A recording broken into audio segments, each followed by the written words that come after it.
রাজশাহীতে ইরান ও ফিলিস্তিনে হামলার প্রতিবাদে বিক্ষোভ মিছিল ও মানববন্ধন অনুষ্ঠিত হয়েছে। বৃহস্পতিবার জুম্মার নামাজের পর নগরীর সাহেববাজার 0 পয়েন্ট বড় মসজিদের সামনে থেকে একটি বিক্ষোভ মিছিল বের হয়। মিছিলটি নগরীর গুরুত্বপূর্ণ সড়ক প্রদক্ষিণ করে। রাজশাহীর সর্বস্তরের জনগণের উদ্যোগে এ কর্মসূচির আয়োজন করা হয়। বিক্ষোভ মিছিলের আগে সংক্ষিপ্ত সমাবেশে বক্তারা বলেন, ইসরায়েলের এ হামলার বিচার আন্তর্জাতিকভাবে নিশ্চিত করতে হবে।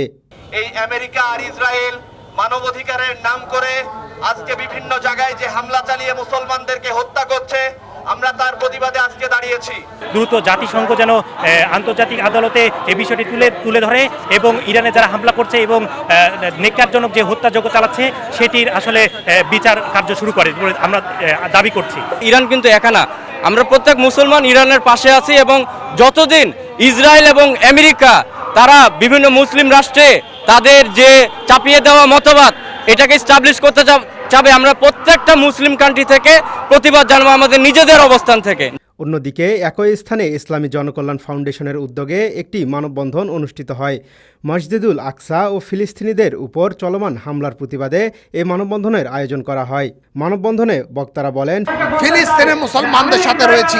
আমাদের উদ্দেশ্য হচ্ছে আমরা সারা বিশ্বের মুসলমানরা যেন লা ইলাহা ইল্লাল্লাহু মুহাম্মাদুর রাসূলুল্লাহ এই কলেমার পতাকা তলে ঐক্যবদ্ধ থেকে আমেরিকা, ইসরায়েল এবং ইহুদি, খ্রিস্টান এবং মুনাফিকদের দাঁত ভাঙা জবাব দিয়ে বলতে চাই যে যারা ইসলামের মাঝে বিভেদ সৃষ্টি করার চেষ্টা করছে তারা যেন তাদের উচিত শিক্ষা পায়।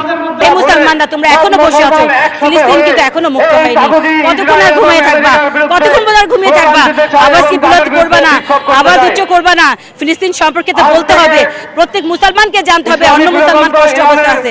যদি আজকে আমার ভাই বোন যদি কষ্টে থাকে আমি এগিয়ে যাব না?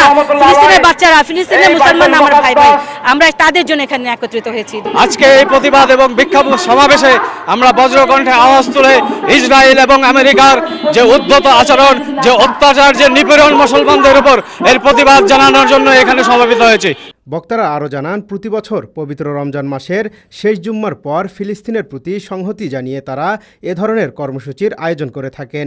জাকারিয়া আল ফয়সাল, ডেইলি সিটিজেন ভয়েস।